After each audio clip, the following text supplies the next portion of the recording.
अभी जो आवाज आप सुन रहे थे ये थी दिल की आवाज, एक हार्ट पेशेंट की दिल की आवाज। एक ऐसा पेशेंट जो 10 सालों से हाइपरटेंशन की गोलियों पे है, 20 सालों से डायबिटीज की दवाइयों पे है और कुछ समय से इंसुलिन पे। ऐसे पेशेंट की हार्ट की आवाज, heart sound, you can call it abnormal heart sound. अब नॉर्मल हार्ट साउंड क्या होता है, एबनॉर्मल हार्ट साउंड क्या होता है, दोनों के बीच का फर्क क्या होता है? दोनों के बीच का फर्क अगर आपको पता चल जाए तो आपको क्लू मिल जाएगा how to come out of heart disease, how to come out of hypertension और हाउ टू क्योर डायबिटीज। ये समझने के लिए आपको नॉर्मल हार्ट साउंड को एक बार समझना होगा।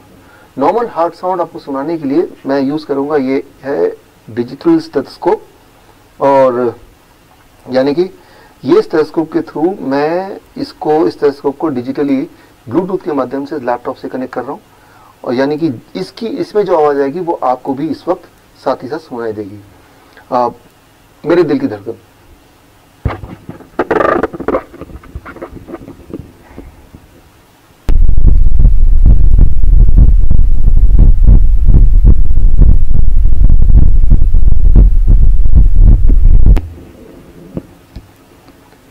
अभी जो आपने आवाज सुनी ये है नॉर्मल हार्ट साउंड। वो जो आवाज थी वो थी एबनॉर्मल हार्ट साउंड। ये जो नॉर्मल हार्ट साउंड है इसमें आपने ध्यान दिया होगा तो आपने सुना होगा लब डब लब डब लब डब। वो जो हार्ट साउंड था उसमें भी था लब डब लब डब लब डब, लेकिन साथ में एक घिसने की आवाज, एक रगड़ने की आवाज। कैसे?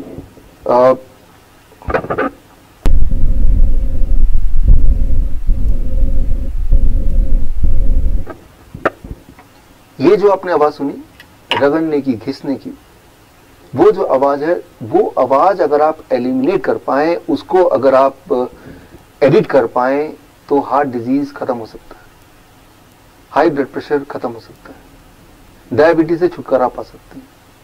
लेकिन ये कैसे करें, उसको समझने के लिए आपको एक सवाल का जवाब अंडरस्टैंड करना होगा। सवाल ये लब डब की आवाज आती कैसे है, ये आती कहां से है? एक्चुअली हमारे बॉडी में वॉल्व्स हैं, वो वॉल्व जब खुलते बंद होते हैं तो उसकी आवाज है। एक सवाल मेरा आपसे, हमारे बॉडी में कितने वॉल्व्स हैं? अगर आप किसी भी डॉक्टर से पूछेंगे तो बोलेंगे 4 वॉल्व्स। हाँ, 4 वॉल्व हार्ट में है, लेकिन पूरे बॉडी में कितने हैं?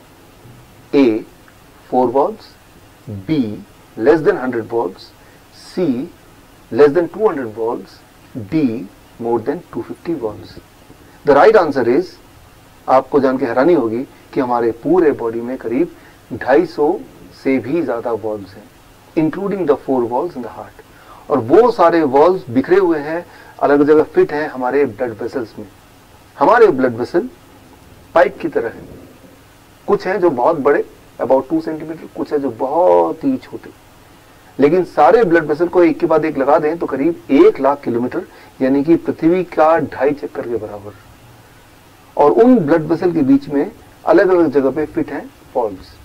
वो वॉल्व्स की मैकेनिज्म अगर आप अंडरस्टैंड कर लें तो बात सामने थोड़ी क्लियर हो जाएगी। उसको अंडरस्टैंड करने के लिए आप मेरे इस एक्सपेरिमेंट पे गौर कीजिए।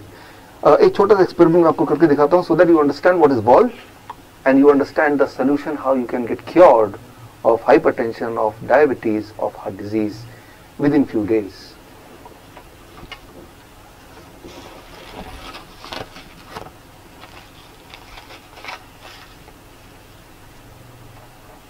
अब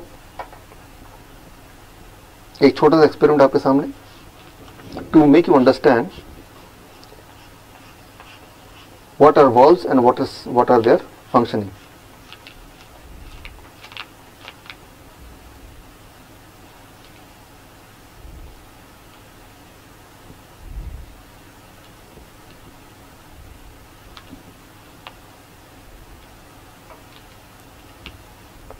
अब आप ध्यान देखेंगे तो आप देखेंगे यहां पे ये है ब्लड वेसल, और इसी तरह से पूरे बॉडी में ब्लड वेसल फैले हुए हैं।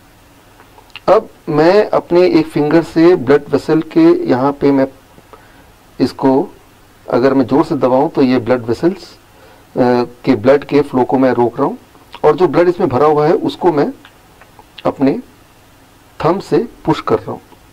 मैंने इसको पुश कर दिया, अब पुश करने के बाद अगर मैं थंब हटा लेता हूं तो ये ब्लड वापस नहीं आया। ये ब्लड वापस क्यों नहीं आया? क्योंकि यहां पे एक वॉल्व है, वो वॉल्व रोक रहा है ब्लड को वापस आने से। इसका मतलब वो वॉल्व अपना काम ठीक से कर रहा है। सो अब मैंने यहां से ये हटा दिया, अब धीरे धीरे ब्लड यहां से दोबारा, आप देखेंगे दोबारा से ये फ्लो होने लगा। This is called a normal functioning of valve. लेकिन कुछ पेशेंट्स में, कुछ केसेस में वॉल्व अपना काम ठीक से नहीं करती, यानी कि वॉल्व ब्लड को अपोजिट डायरेक्शन में फ्लो करने से रोक नहीं पाती ठीक से, जिसे कहते हैं वॉल्व रीगर्जिटेशन। और ऐसे में आती है सारी परेशानियां। इसको जरा समझें। हमारा जो ब्लड वेसल है उसमें ब्लड फ्लो होता है, जिसके माध्यम से ऑक्सीजन फ्लो होता है, जिसमें शुगर फ्लो होता है, कोलेस्ट्रॉल फ्लो होता है, कैल्शियम फ्लो होता है, मिनरल्स एंड विटामिन फ्लो होते हैं, वेस्ट मटेरियल फ्लो होते हैं, इम्यूनिटी फ्लो होती है, पूरे हमारे बॉडी का ट्रांसपोर्टेशन सिस्टम। और कुछ लोगों के केस में उस ट्रांसपोर्टेशन सिस्टम में, यानी कि ब्लड वेसल में कहीं कहीं गड्ढे होने लगते हैं, और जिसकी वजह से शुगर का फ्लो ब्लड में ठीक से नहीं हो पाता, शुगर ब्लड में ही ठहरा रहता है। और तब अगर वो ब्लड आप लेते हैं, ग्लूकोमीटर में डालते हैं, तो हाई ब्लड शुगर दिखाता है। या फिर कुछ केसेस में वो गड्ढों में कोलेस्ट्रॉल जम जाते हैं, कैल्शियम जम जाता है, जो ब्लॉकेज बन जाता है। और ब्लॉकेज बनने से ये जो ब्लड वेसल की जो डायमीटर है वो थोड़ा कम हो जाता है। Less diameter means more pressure, high blood pressure. और आप हाई ब्लड प्रेशर की दवाइयां लेते हैं, वो दवाइयां इन गड्ढों को ठीक नहीं करता, उन ब्लॉकेज को नहीं छेड़ता। वो दवाइयां क्या करती हैं, आपके हार्ट को कमजोर कर देता है ताकि प्रेशर कम हो ब्लड का। यानी कि वो एक प्रॉब्लम और जोड़ देता है। वो ब्लॉकेज को तो ठीक करता ही नहीं है, ऊपर से आपके हार्ट को कमजोर कर देता है। सिमिलरली ब्लड शुगर की जो दवाइयां आप लेते हैं, वो क्या करता है, शुगर को ब्लड से निकाल के कहीं और छुपा देता है, हार्ट में छुपा देता है, किडनी में डाल देता है, आंखों के पीछे छुपा देता है। और जहां भी वो छुपाता है वो वाला ऑर्गन धीरे धीरे सड़ने लगता है। इसीलिए वो पेशेंट जो हाई ब्लड शुगर के पेशेंट है, जो डायबिटीज की गोलियां कई कई साल तक लेते हैं, वो अंधे हो जाते हैं, उनका हार्ट काम करना बंद कर देता है, उनका किडनी फेल होने लगता है, उनके एम्पुटेशन होना मजबूरी हो जाती है, क्योंकि वो पार्ट सड़ जाता है, सड़ने लगता है। यूं मानो कि आपका घर है और आप झाड़ू लगा रहे हैं, और जो कचरा है वो डस्टबिन में ना डाल के, उसको बाहर ना फेंक के, आपने उसको बेड के नीचे छुपा दिया, आपने उसको अलमीरा के अंदर छुपा दिया। कुछ समय के लिए वो घर बिल्कुल साफ सुथरा लगेगा, लेकिन उसके बाद बदबू आने लगेगी, सड़न आने लगेगी। आप ऐसे घर में रह नहीं पाएंगे। आपका बॉडी भी एक घर है। ये जो ब्लड वेसल है, ये ट्रांसपोर्टेशन सिस्टम है। और कुछ लोगों के केस में उस ट्रांसपोर्टेशन सिस्टम के बीच में कई कई जगह पे गड्ढे गड्ढे गड्ढे गड्ढे होने लगते हैं, जैसे हमारे पूरे देश में सड़कों पे गड्ढे हैं। और अगर वो गड्ढों का मेंटेनेंस हो जाए, अगर वो रिपेयर हो पाए, तो आप हार्ट डिजीज से छुटकारा पा सकते हैं, या डायबिटीज से छुटकारा पा सकते हैं, हाइपरटेंशन से छुटकारा पा सकते हैं। और वो जो एबनॉर्मल हार्ट साउंड है वो भी फिर गायब हो सकता है। लेकिन उसके लिए क्या करना होगा, गड्ढों को भरने के लिए? अनफॉर्चुनेटली अभी तक ऐसी कोई दवा नहीं आई जो कि उन गड्ढों को भरे। लेकिन हाँ, कुदरत ने आपके बॉडी में एक ऐसी ताकत दी है जिससे आपका बॉडी खुद ही एक तरह का गैस प्रोड्यूस करता है, जिसे आप बोलते हैं नाइट्रिक ऑक्साइड। और वो गैस जब एक लेवल से ज्यादा प्रोड्यूस होने लगता है तो वो ब्लड वेसल की मेंटेनेंस करने लगता है। So that is Nobel prize winning science 1998। So वो जो गैस है जिसे कहते हैं नाइट्रिक ऑक्साइड, वो ब्लड वेसल के इनर लाइनिंग जिसे बोलते हैं एंडोथेलियम लेयर, उसी में प्रोड्यूस होता है, जिससे वो गड्ढे भरने लगते हैं, वो ब्लॉकेज खत्म होने लगते हैं, ब्लड ट्रांसपोर्टेशन सिस्टम स्मूथ होने लगता है, और जिससे आपका ब्लड प्रेशर नॉर्मल रहने लगता है, आपकी ब्लड शुगर नॉर्मल होने लगती है, आपका हार्ट ठीक से काम करता है, और एकदम से आप ठीक हो सकते हैं, ठीक हो जाते हैं, अगर आपका बॉडी नाइट्रिक ऑक्साइड प्रोडक्शन को बढ़ा दे। अब सवाल यह है कि हम क्या करें कि हमारी बॉडी का नाइट्रिक ऑक्साइड प्रोडक्शन बढ़ जाए। उसके लिए I have to refer the China study, the biggest ever study of human nutrition disease.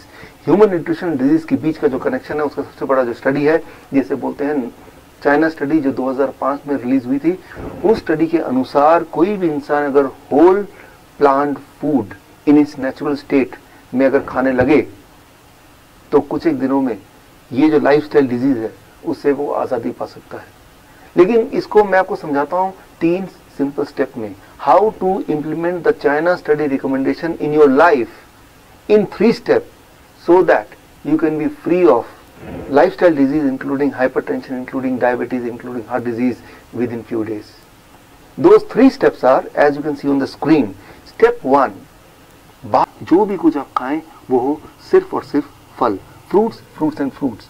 कोई भी 3-4 तरह के फल, वो मीठा हो, खट्टा हो, कैसा भी फल, वो केला हो सकता है, आम हो सकता है, चीकू हो सकता है, अमरूद हो सकता है, जो भी फल आपको पसंद हो, 3 से 4 तरह का फल जो अवेलेबल हो लें और वो एज ए ब्रेकफास्ट खाएं। कितनी quantity? It depends on your body weight. Let's say my body weight is 70 kg into 10, 700 grams or more of 4 kind of fruits, 3 to 4 kinds of fruits of your choice। एक बार में खाएं, 2 बार में खाएं, 4 बार में खाएं, 12 बजे तक आपको खाना है सिर्फ और सिर्फ फल, फल और फल।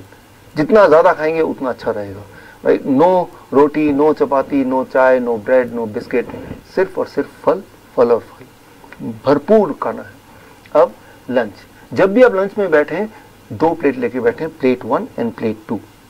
प्लेट 1 में 4 तरह के ऐसे वेजिटेबल जो आप कच्चा खा सकते हैं, खा सकें, जैसे टमाटर, मूली, गाजर, ककड़ी, सो ये इस तरह के, या खीरा, इस तरह के सब्जियां आप लें 4 जो कच्चा खा सकें, और जो कच्चा नहीं खा पा रहे हैं क्योंकि उनके दांत कमजोर हैं तो वो थोड़ा स्टीम कर सकते हैं।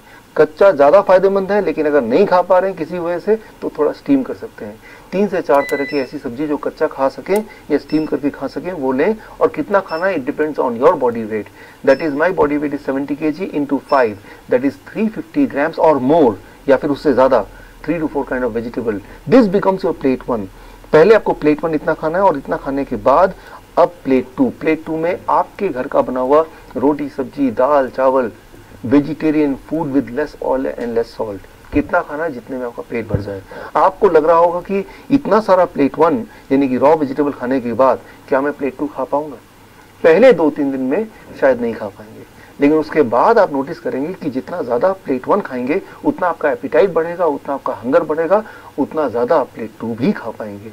यानी कि आपकी जो बॉडी की मेटाबॉलिज्म है वो रेट बढ़ जाएगी, आपके जो खाने की कैपेसिटी वो बढ़ जाएगी, और आपका जो एनर्जी लेवल है वो भी बढ़ जाएगा।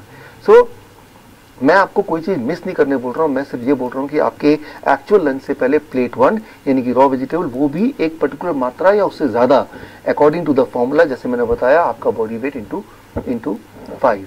ये है आपका लंच। डिनर का सिर्फ 2 रूल हैं। पहला रूल कि डिनर हमेशा 7 बजे से पहले फिनिश करने की कोशिश कीजिए, और दूसरा रूल डिनर में भी आपको वही करना है जो मैंने आपको लंच में बताया, वो है plate 1 end plate 2। Plate 1, 3 to 4 kind of vegetable in raw form, about your body weight into 5, that many grams, and then you can eat vegetarian meal with less salt and less oil as much as you want, right? So ये तीनों step, breakfast, lunch and dinner, right? So ये तीनों main meal जो step 1 है breakfast, step 2 lunch and dinner में आपको ये करना है। अब final step that is step 3, क्या नहीं करना है? सिर्फ 2 ही चीज मैं छोड़ने बोलता हूँ। एक है no animal food। कोई भी ऐसा फूड जो एनिमल से आता हो उसको आपको नहीं लेना है, जैसे दूध, दही, मक्खन या लस्सी या अंडा या चिकन या फिश, इनको आपको नहीं लेना है, बिल्कुल 0 कर देना है। एंड नंबर 2, कोई भी ऐसा चीज जो पैक्ड फॉर्म में हो या रिफाइंड फॉर्म में हो या डब्बे में हो, जैसे बिस्किट या ब्रेड या रस्क या नमकीन, इन चीजों को आपको नहीं लेना है। ये सिर्फ 2 चीज छोड़नी है। और हाँ, एक चीज और जोड़ लीजिए, रोज अपने बॉडी को करीब 40 मिनट सनशाइन दिखाई, 30 से 40 minute you expose your body to sunshine. That becomes your step 3। If you follow these 3 steps, अगर आप ये 3 स्टेप्स आप फॉलो करते हैं, so within the first 3 days your blood sugar will start coming to normal, यानी कि you will be forced to stop the medication, you will be forced to taper the insulin. अगर आपने insulin कम नहीं किया या खत्म नहीं किया, so you may land up in a hypoglycemic state, and that itself is very dangerous. Within the first 7 days your blood pressure will start reducing। आपका blood pressure कम होने लगेगा 7 दिन के अंदर, यानी कि आपको ब्लड प्रेशर की दवाइयाँ छोड़ना पड़ेगा, आपकी मजबूरी हो जाएगी छोड़ना। Within 1 month आपका एंजाइना यानी कि चेस्ट में जो पेन है वो खत्म होने लगेगा, ऑलमोस्ट खत्म हो जाएगा 1 महीने के अंदर। आप जब चढ़ेंगे 3 मंजिला भी तो आप हाफेंगे नहीं। पहले 3 बार रुकना पड़ता था, तो आपको 1 बार भी रुकना नहीं पड़ेगा। और हाँ, वो जो हार्ट साउंड था, एबनॉर्मल हार्ट साउंड, वो घिसटने वाली साउंड, वो भी अब नहीं आएगी। वो भी अगर आप स्टेथोस्कोप से सुनेंगे वो भी नहीं होगा, वो गायब हो जाएगा। सो that will happen within the first 1 month. Your angina will go, your heart disease will go, that abnormal heart sound will also vanish, right? So that you can expect within 1 month. Within 2 months your thyroid will become normal, यानी कि thyroid की दवा आपको छोड़ना पड़ेगा या उसको taper down करना पड़ेगा। और अगर आप और अगर आपने ऐसा नहीं किया तो हाइपोथायराइड का हाइपरथायराइड भी हो सकता है, जो कि अगेन एक बहुत बड़ी प्रॉब्लम है। And with in the first 3 months आपका बॉडी वेट नॉर्मल रेट में आ जाएगा, यानी कि normal BMI in a healthy weight category में आ जाएगा। And this all will happen with in the first 3 months of following this diet in these 3 steps. कई बार मेरे पास patient आते हैं, वो बोलते हैं डॉक्टर साहब मैंने आपकी रिकमेंडेशन को फॉलो किया और 3 महीने के अंदर मेरा ब्लड शुगर, मेरा ब्लड प्रेशर, मेरी हार्ट डिजीज, बॉडी वेट हर एक में फायदा हो गया, अब मुझे इस डाइट पे कब तक रहना है। मैं उनको एक ही उदाहरण देता हूँ, और वो उदाहरण ये कि मान लो कोई आदमी आपके पास आता है पूरी तरह से कीचड़ से लथपथ, आपको बोलता है कि मुझे साफ होना है, मुझे क्या करना है। आप बोलेंगे जाइए जाके नहा लीजिए। वो नहा के साफ सुथरा होकर आता है, बोलता है कि मुझे कब तक नहाना है। अरे भाई, जब तक आपको साफ रहना है, यानी कि जीवन में हर दिन। सिमिलरली आपका जो ब्लड वेसल है वो रोज ही टॉक्सिन उसमें भर जाते हैं, जम जाते हैं, और रोज ही उसकी मेंटेनेंस होने की आवश्यकता होती है। यानी कि रोज ही आपके बॉडी में नाइट्रिक ऑक्साइड का एनफ मात्रा में प्रोडक्शन होना बहुत आवश्यक है, और वो तभी हो सकता है जब ये डाइट आप लगभग रोज फॉलो करें। हाँ, एक छूट मैं आपको दे सकता हूँ, दैट इज चीटिंग डाइट। हफ्ते में एक दिन आप कभी पार्टी में जाते हैं, कभी पिकनिक में जाते हैं, कभी कोई बर्थडे एक्सेट्रा में जाते हैं, तो एक दिन के लिए you can enjoy the flexibility, you can ignore these rules and you can eat whatever luxury food you want to eat। लेकिन वो सिर्फ हफ्ते में एक दिन, वो अभी नहीं, आज से 3 महीने तक ये डाइट फॉलो करने के बाद जब पूरी तरह से आप बीमारी से आज़ाद हो जाएंगे, दवाइयों से आज़ादी मिल जाएगी, तब हफ्ते में एक बार you can go for a cheating diet. यानी कि मैं ये बोलना चाह रहा हूँ कि you are enjoying the social celebration also and you are enjoying the good health also. ये डाइट अगर आप फॉलो करेंगे तो आप बीमार पड़ नहीं सकते, और जो बीमार हैं वो बीमार रह नहीं सकते। This is doctor Vishwaroop Roy Chowdhury. All the best. जय हिंद। Thank you.